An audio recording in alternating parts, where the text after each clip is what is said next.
That's what I'm talking about. Wait! Okay, now, from the beginning. Hit it, boys.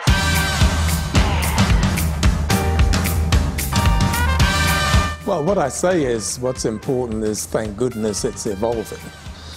Because the worst thing we could do is to be standing still. And, you know, sometimes people get a little worried about advances.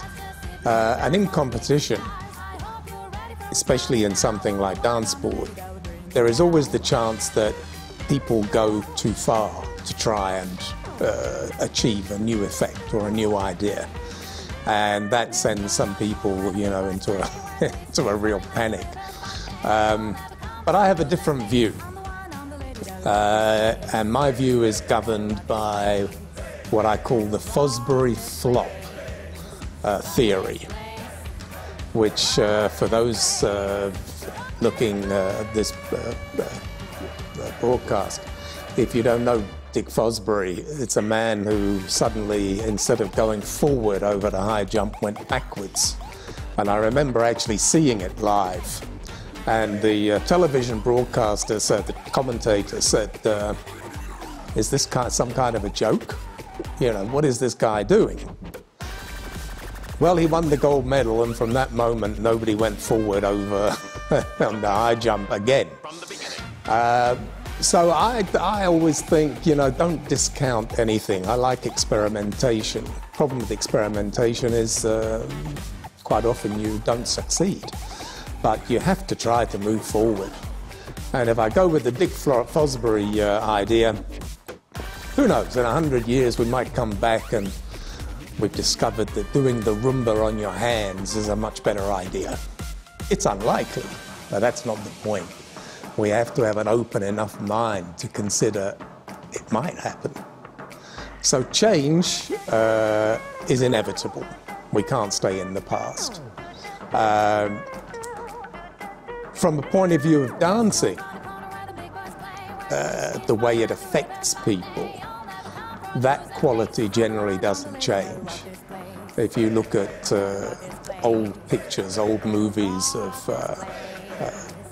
whether it be ballroom dances or ballet dances from the past, I mean, sometimes it doesn't really impress you that much. But the effect it had on the people at the time was very profound. But what we have now is the development in so many different areas with the benefit of sports, the research, the physical development, the technical development, the psychological development. Dance sport now is able to take advantage of all those research options that any other sport has, and which for sure during my time was not available. So I think it's great, and I hope we keep on moving forward and don't get stuck in the past.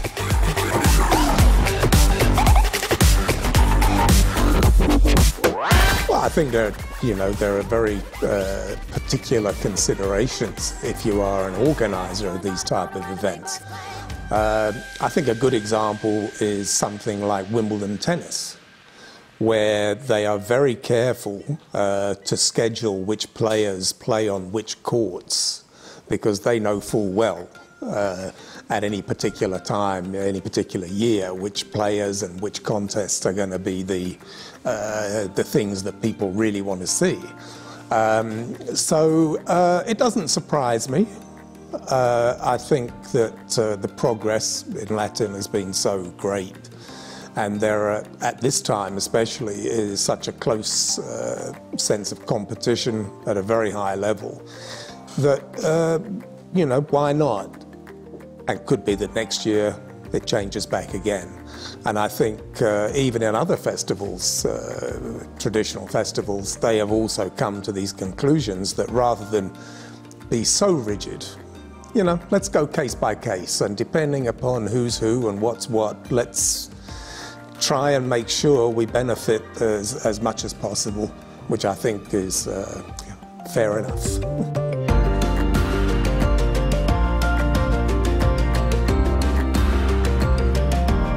Well, in that particular case, I must be honest, I don't know.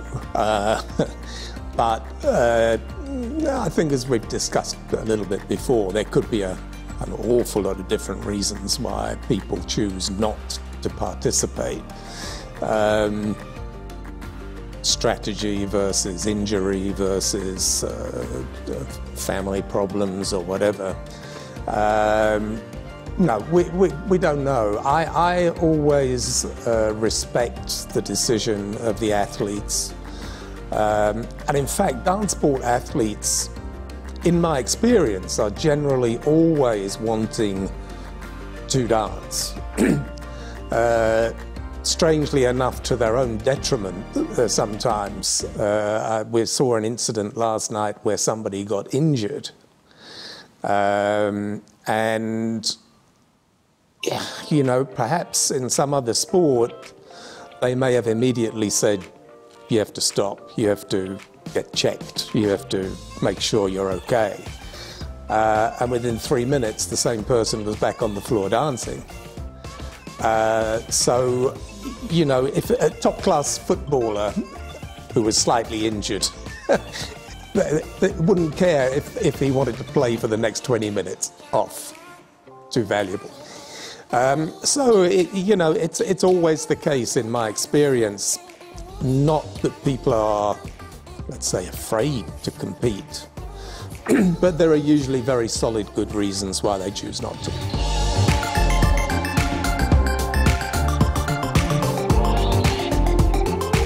Well, I think you're right. This is chalk and cheese, and quite rightly so. You have two very, very different sets of body types, two very different senses of approach, and each one excellent in their own right.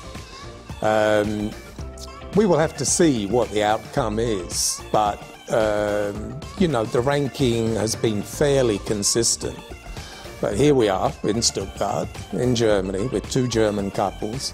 And who knows, you know, with that motivation, there could be some surprises. But I generally think that one of the reasons why Latin has become, say, a little more important is exactly what we just said, that you have two completely different contrasting styles. And at the moment in standard, things are a little bit lacking in that individuality, in my opinion. Things are quite standardized in standard. And so, you know, sometimes it can look a little bit samey. And I wish that wasn't the case. But people are trying to achieve particular effects, and it's process. And hopefully we'll come back to a situation in standard where we have that individuality as well, which perhaps, I say perhaps, is a little easier to achieve in Latin, which in some people may say makes it a little more interesting to watch.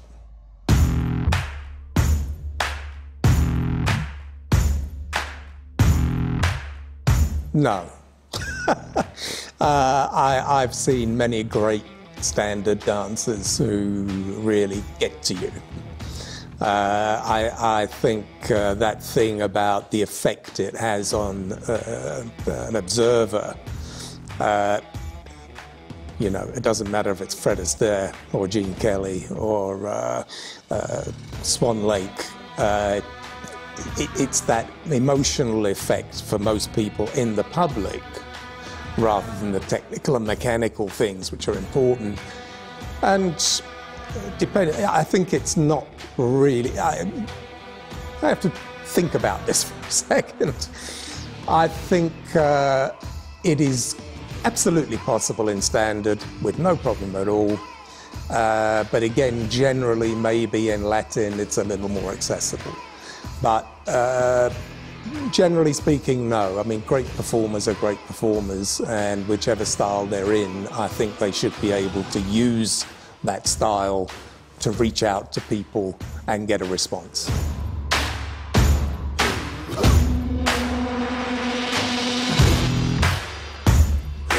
As far as the outcome, I mean, the ranking is the ranking. And whether it be in tennis or golf or anything else, the ranking is the ranking because that's the way it is. That doesn't mean to say there can't be surprises along the way. So at the moment, I think from past experience, I would say the ranking probably stands. But, as I said, because we're in Germany and the main contestants, I think most people would agree, are both German, I think that support from the audience, from the public, is going to be very important in pushing both of those couples on. And of course, let's not forget that for that all-important 6th place in the final, there are several couples in the semi-final who, throughout the whole series, have been battling to get in. So there is another, you know, it's like I say in Formula One, the winner's the winner, but there's a huge battle for 5th or 6th, which is terribly important for the points, the Constructors' Championship or whatever. And so you can sort of separate the battles, which makes it very interesting as well. And of course, for those dance sport athletes, each battle is just as important as the other. For me personally, I again go back and I like to see individuality. People with great technique, people with great physicality, people with great mental strength, using all these various things to produce a personal interpretation. And the more of those you've got, the more interesting it gets. And remember, you've seen Dancing with the Rest. Now you're seeing Dancing with the Best.